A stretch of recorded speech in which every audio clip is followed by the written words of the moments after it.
প্রতিনিয়ত বাড়ছে জ্বালানি তেলের সংকট। এতে করে চরম ভোগান্তি পোহাচ্ছেন গ্রাহকরা।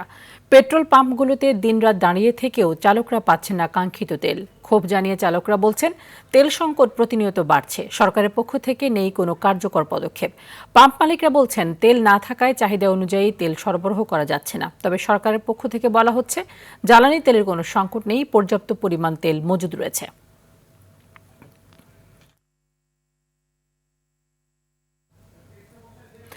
রাজধানীর পরিবাগ মেঘনা পাম্প থেকে সরাসরি যুক্ত হচ্ছেন সহকর্মী বিপুল দেব রায়।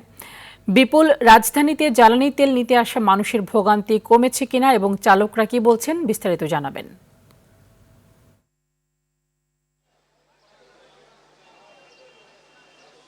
তানি, এই ভোগান্তির যে বিষয়টি আপনি বলছেন সেটি আসলে শেষ হবার নয়। গত কয়েকদিন যাবৎ যে পেট্রোল পাম্পগুলোর আমরা অবস্থা দেখতে পাচ্ছি, সেখান থেকে আমরা যে চিত্র তুলে আনছি এবং আপনাকে দেখানোর চেষ্টা করছি, আসলে ভোগান্তি কমার কোনো লক্ষণ দেখা যাচ্ছে না।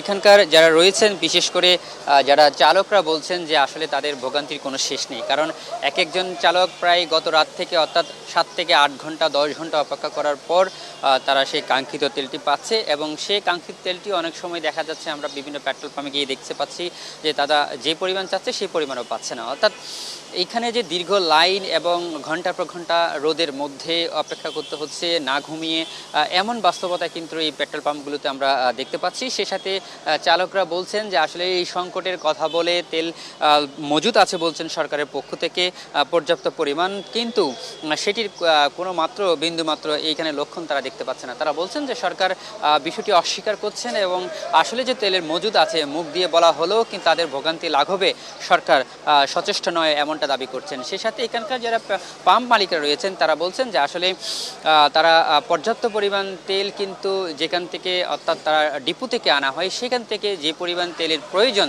সে পরিমাণ তেল কিন্তু তাদেরকে সরবরাহ করা হচ্ছে না। অর্থাৎ প্রতিদিন তাদের যে পরিমাণ তেলের প্রয়োজন সেই চাহিদা অনুযায়ী তারা তেল না পাওয়ার কারণে সরবরাহটা একটু ঘাটতি হচ্ছে, এমনটা আমাদেরকে জানিয়েছেন। সে সাথে তারা আরও বলছেন যে আসলে এই ধরনের অবস্থা যদি চলতে থাকে ভবিষ্যতে কী ধরনের পরিস্থিতির সৃষ্টি হবে সেটি তারা ধারণা করতে পারছেন না। তবে তারা বলছেন যে আসলে সরকার ইতিমধ্যে বিভিন্ন যুগোপযোগী সিদ্ধান্ত নিচ্ছে, হয়তো সেখান থেকে সে তেলের সংকট কেটে যাবে এবং সেই সংকট কেটে আসার পরে দেখা যাবে যে অত ভোগান্তিটা কমে আসবে। তবে সেটির চিত্র আমরা যে পেট্রোল পাম্পগুলো রয়েছে সেই পাম্পগুলোর চিত্র যদি আমরা দেখাতে চাই, সেখান থেকে আমরা দেখতে পেয়েছি এবং এখানকার যারা চালকরা রয়েছেন তারা বলছেন যে আসলে তাদের এই ভোগান্তি আদৌ কমবে কিনা তারা এইটাই সন্দিহান রয়েছে এবং এই ধরনের ভোগান্তি আর কতদিন পর্যন্ত চলতে থাকবে সেটির একটি দেখার বিষয় রয়েছে।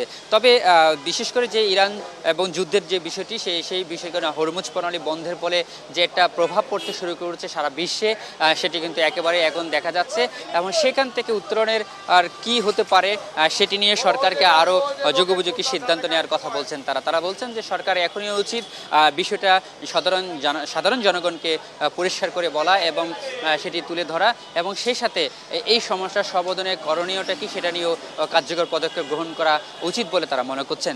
তবে সরকারের যে সংশ্লিষ্ট মন্ত্রী এবং যারা রয়েছেন দপ্তরে, বিশেষ করে জ্বালানি বিভাগে, তাদের যে এক এক সময় এক এক রকম বক্তব্য দিচ্ছে, এই বক্তব্যে কিন্তু ক্ষোভ প্রকাশ করছেন চালকরা। তারা বলছেন যে আসলে সরকারের পক্ষ থেকে যদি বলা হচ্ছে তেলের মজুদ রয়েছে, সরবরাহ ঠিক রয়েছে, তাহলে কেন এই সমস্যা থেকে সমাধান হচ্ছে না, বিষয়টি একটা বিষয় আর কি। তো এইখানকার যারা আসলে আসছেন তারা সবাই একটি কথাই বলছেন যে আসলে এই ধরনের সংকট কবে নিরসন হবে এবং তারা চাচ্ছেন সরকারের একটা ভালো একটা হস্তক্ষেপ এবং এই হস্তক্ষেপের মধ্যে দিয়ে যাতে এই ভোগান্তিটা কমে, তারা এমনটা দাবি করেছেন। তো তা নিয়ে এই ছিল আমার কাছে সর্বশেষ তথ্য। ধন্যবাদ আপনাকে।